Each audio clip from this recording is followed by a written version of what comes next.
My school has got 140 youngsters, all of whom have got quite severe and complex special needs, quite a variety. We have children with autistic spectrum condition, we have children with global delay, some have vision impairment, some have physical difficulties. All of them need to have the specialist provision that we offer. They come from Haringey, which is the borough in which we're located, and the school's right slap bang in the middle of the Broadwater estate, which has got quite a poor reputation nationally, but actually we think it's an amazing community and we're very proud to be part of that community. So my children come from various parts of Haringey, some from the farm, but also from some neighbouring boroughs because of the expertise that we have and what we can offer. Many of my children are living in poverty. There is a real crisis of housing for them. Many of them are living in really very difficult conditions, and it means that the parents are often struggling to be able to meet their own children's needs just because of the difficulties of the disability that they have and what that can mean sometimes for those children. At the moment, we have about 64% of our children who are on free school meals, which obviously is a very high statistic. And I think that really sums up the sorts of the demographics of the children we have and the families and the struggles that they're having in order to be able to just meet the demands of everyday life. We're gonna go on the bus, and then we're gonna drive all the way to the trampoline park or anywhere, to the beach, to anywhere. I go a bus. We get to go to places, and we get to go to the beach. I went to a hairdresser on the bus. I went swimming, food, I do a makeup, I do hair. And then we've been to the park. I played with my friends hide and seek. We go to the swing, and then play with the train. And then after that, we've been to the beach. We saw turtles. I went to theater, park, and also beach. The sea, so good and fresh. Sometimes I sit at the front or the back. It makes me excited and happy. We did the zip lining. We saw the animals. We saw the farm. But the bus gave us a lot of memories.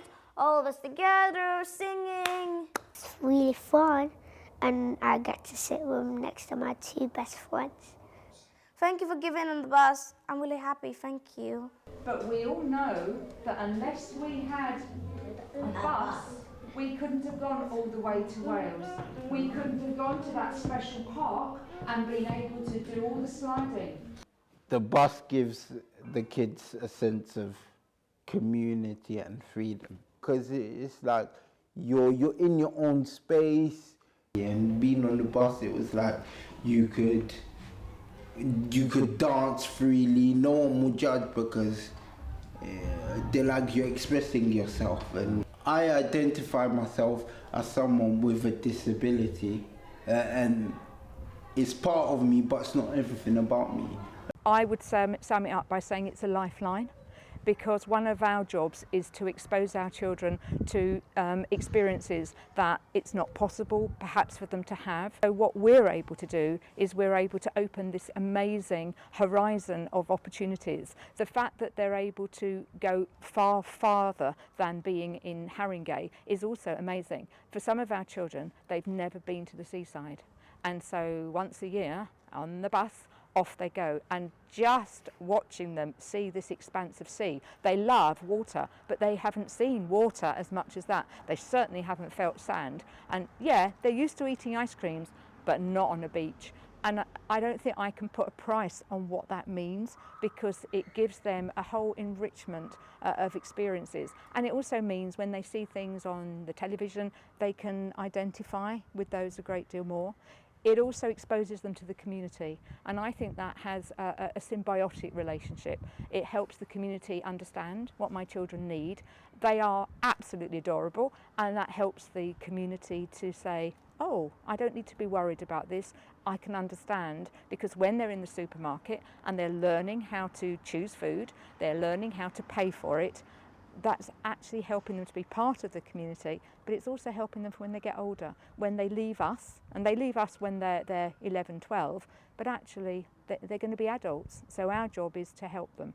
Without the bus, we couldn't do any of this. Yes, we can walk to a local park, but even the shops here are too far away. So this bus, we think it's magical, because what it does is it absolutely is our magic wand. It opens the whole world to our children, and it allows us to say, well, let's go to Wales and take them on a residential trip.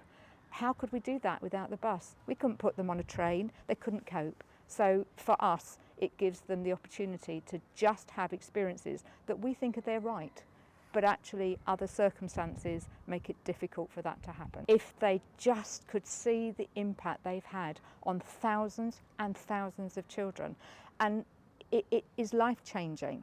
I would say that they've shown their commitment to people. I would say they've really shown a lot of empathy, but actually what they've given my children is an awful lot of love and an awful lot of opportunity. So I would say on behalf of everybody here, an enormous thank you. They may only be 2 small words, but they are precious, because the impact that my children have got from sitting in this bus and going and having those experiences are something that it's priceless.